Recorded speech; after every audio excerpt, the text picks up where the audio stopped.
medidas de robustez hemos visto el valor de quiebre y hemos visto la curva de sensibilidad. Estamos enfocándonos en estimadores de posición del parámetro mu de la distribución normal. Ahora, vamos a ver otra medida de robustez. Y esta medida de robustez se llama la función de influencia. Este es un concepto que muchos afirman que es el corazón de esta teoría de robustez, la función de influencia, que de hecho es un concepto que es una extensión del concepto de la curva de sensibilidad.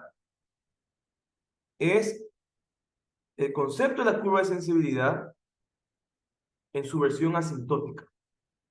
Es decir, cuando vemos aplicar, ya no aplicamos el estimador en una muestra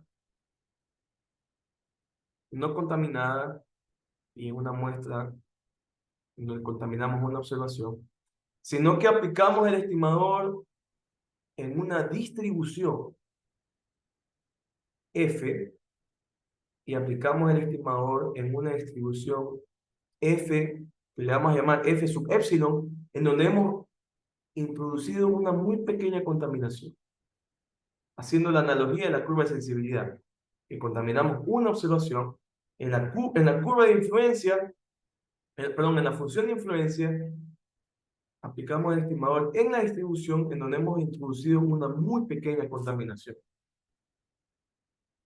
¿Y por qué este es un concepto que es el corazón de esta área?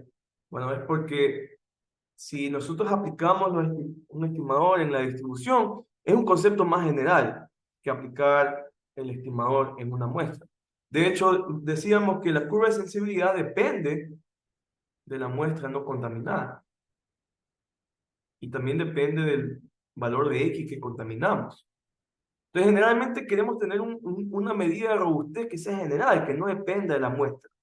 Y eso nos da la información de la curva de sensibilidad, pero de forma asintótica. La versión asintótica de la curva de sensibilidad. Eso es la función de influencia.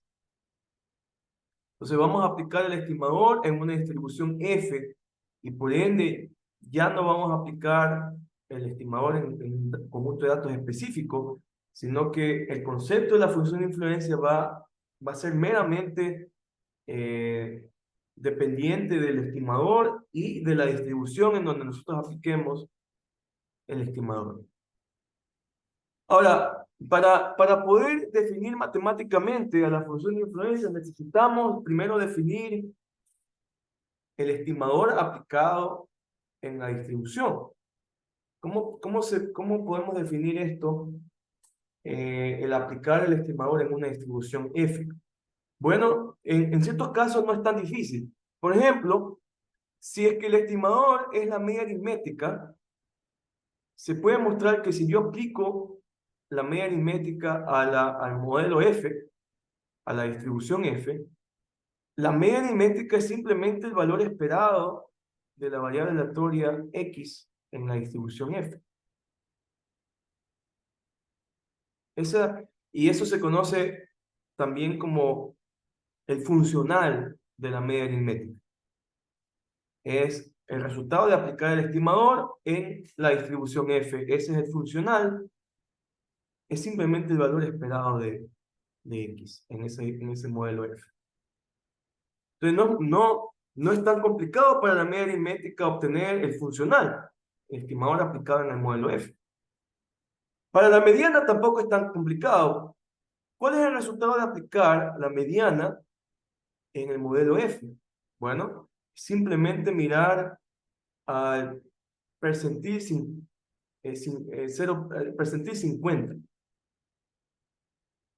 Si yo tomo, es igual a tomar la inversa de F en 0.5.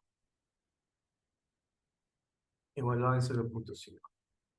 En otras palabras, ¿cuál es el percentil que me deja acumular el 50% de probabilidad en este modelo F? Y esa es la mediana. Esta es la versión funcional de la mediana. Fíjense que aquí estamos definiendo estimadores pero ¿cuál es el resultado de aplicarlos en el modelo F? De una vez que definimos funcionales para un estimador, que definimos el funcional para un estimador, ya tenemos aquí el funcional de la media aritmética, el funcional de la mediana, podemos ahora definir a la función de influencia.